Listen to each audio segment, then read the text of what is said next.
which is creating a safe and supportive environment. So we are all aware of the importance of mental health and the mental health, safety and professional growth. But what happens when someone feels unsafe and unsupported at work?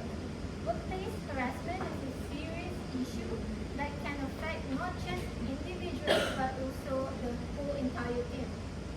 So in today's episode, we'll talk about how to reorganize, prevent and heal and deal with the workplace harassment. And we also discuss the key strategies for building healthy workplace culture where everyone feels respected and valued. Joining me today, here are the fantastic four guests: Ms. AN-NUR, Ms. AIEZZATUL, Mr. FARIS, and also Ms. SOFEA. So, firstly, let's talk about creating a safe, supportive work environment. With me is AN-NUR, so let's start with a big issue: workplace harassment. It's not something that we can ignore, right? Yes, absolutely. Harassment in the workplace is a big deal. It's not just about individual experience, but it affects the whole organization. When harassment goes unchecked, it can create a toxic environment that harms both mental health and physical health also. It overwhelms moral and productivity, and according to 2022 ILO report, nearly 1 in 5 employees worldwide have faced harassment at work. That's a huge number. So, what can companies do to prevent this? This all starts with leadership. When leaders set a zero tolerance policy for harassment and take it seriously, it creates a culture of respect. HR should also have clear rules on what constitutes harassment and how it can be reported. These policies need to be regularly communicated and updated. I see. But what if someone is too scared to report a harassment? That's a big issue, Izzah. Companies need to provide safe, confidential channels for reporting. When employees know that they won't face retaliation for speaking out, they are more likely to come forward early, and the issue can be addressed before it escalates. Thanks, honey. That's very helpful. So let's move on to the second segment, which is the impact of workplace harassment. And we all know that it's not just about bad behavior; it's about how it affects someone's health. And here with me is Ms. SOFEA. And Ms. SOFEA, how does workplace harassment actually affect people? Hi, Izzah. Thank you for having me. So today we came to a very specific topic that thanks to trauma and also weakness. So before I jump into the accountability sexual harassment, let me show you guys a little bit about BDSA. So BDSA is post-traumatic stress disorder, which is like a mental health condition that attacking by life-threatening anxiety and also like terrifying events such as accidents, assault, wars. So today is about sexual harassment and specifically the after effects of sexual harassment when you got assaulted or you get raped by someone you know or you met.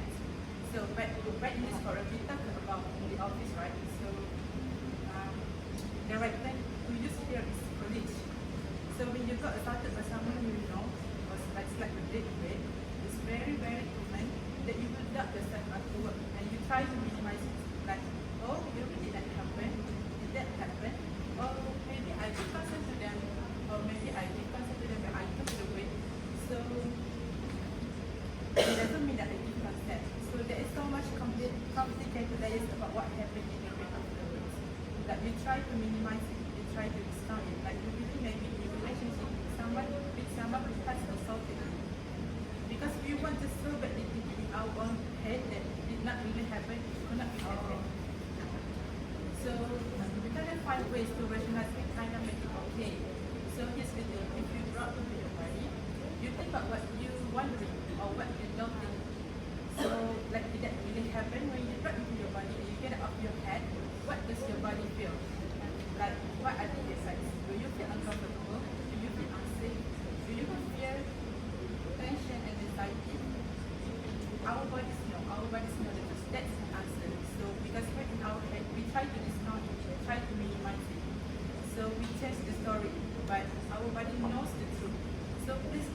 job, trust your body, trust your technical skill. It's an important process. So before I jump into specific comment, let me ask Faris, what is sexual harassment?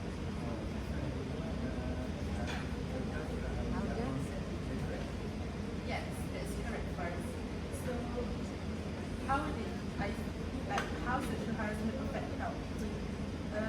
Some of studies show that 70% of men and 45% of women encountered by mental health after sexual harassment. So this can lead to disorders, anxiety, depression, or can lead to suicidal behaviors. Yes, that's my answer. Thank you, Sophia. I think that's such an important fact for all employers and employees to take note. And then coming up next is let's talk about how we can prevent harassment from happening in the first place. Join with me, Aiezzatul. So what is the first step preventing harassment at the workplace? Okay, hi Izzah, I'm glad to be here for today. So, the first step to have a clear to understand anti-harassment. It means the company need to define what behavior is acceptable, how to report it, what the consequences will be. I see. Is that enough though? No, it's just the beginning. You need to make report easy and safe. Offer option and trusted the HR staff or external report system. Employee must feel safe to speak up without any fear or intimidation. I see. What about leaders? About the leaders, leaders must to set up the tone. If they ignore the harassment or display a bad behavior themselves, it becomes unacceptable in the culture. But if they act to fairness and respect, it sets a positive example and for the rest of the team. I see. Thank you, Aiezzatul. So moving on to FARIS. Let's talk about the integrity and professionalism, especially in tough times. What does promoting integrity at work really mean? It's about creating a culture of respect, kindness, where employees feel safe and respected. They are more likely to act with integrity, work hard, stay loyal, and be competitive. Okay, and then what role do leaders play in this? So I believe leaders have a huge responsibility. They need to act with transparent, kindness, and honesty. They should treat everyone equally and encourage good behavior. This creates a positive environment where bad behavior is tolerated. I see. What about employees who have gone through a difficult situation like harassment? Supporting them in career, offer counseling, mentorship, and help them rebuild their confidence. They let a bad experience run their career. When companies show their care, employees stay longer and perform better. Alright. Thank you, Faris, for a perfect note to end today's episode. So that wraps up our episode of Sembang Professional, and today we've learned that creating a safe, supportive, and respectful workplace requires a real effort, a strong relationship, and commitment to mental health and integrity. Let's all go part to make our workplace better for everyone, and thank you, a huge thank you for my guests for sharing their knowledge and insight. Thank you very much. Okay. Oh, timing bagus. Okay, let's open for Q&A session. Do you have any question? I have one question. Yes. Okay. Okay, just in your opinion, okay, let's say you want to, you want to file a complaint or harassment to your HR, but you feel that your HR staff is not safe for you to make complaint. So in your opinion, who else can you go to file your complaint if you think that your HR cannot help? Just your opinion, or maybe you think, or you can go to this person. Just want to know your your input on this case. Just let's say you think that your HR is not safe, so who you go to? I would say if HR didn't really help in this situation, maybe the next best person is to go and talk to supervisor, Okay. my workplace supervisor. Okay. And even let's say if that's not the case as well, the whole office doesn't just cooperate. Yeah. Maybe report to a jabatan. Ah. Satuan kerja. Yeah, correct. Yeah, it's correct. Sometimes you also lodge complaint, or if let's say the case is really worse, you can go to police as well. Actually, yeah. If you think that your company is really not safe for you, until up to you feel that you are harassed, and it's really affect your mental health, you can go just to file a report so that you have a black and white statement.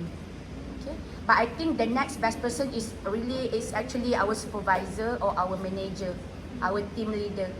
I think that's the best next person, not to your CEO. Sometimes CEO is really busy. Okay, I think this group have very good input during this short 10 minutes. Is there anyone want to ask question? Okay, Wani. I want to ask Yin. Oh, okay. Miss Yin. Miss Yin, okay. I feel like I'm not doing much. How company can play a role in combating sexual assault? Thank you, Ms. Wani, for this question. So this is my opinion. Yes, companies should play their role. This is because they should care for mental health co-workers. They should not care just for the profits, because the input of someone's company is the co-workers, and the output is the profits, of course. So to recover and protect their career paths, that's how the company keeps good people and build a stronger team. Like companies with a toxic culture can affect the momentum, and the effect will be big enough to make a company dramatically affected. So, which is when the workers get assaulted, they don't feel safe. So they start giving their best. So according to American Psychology Association, this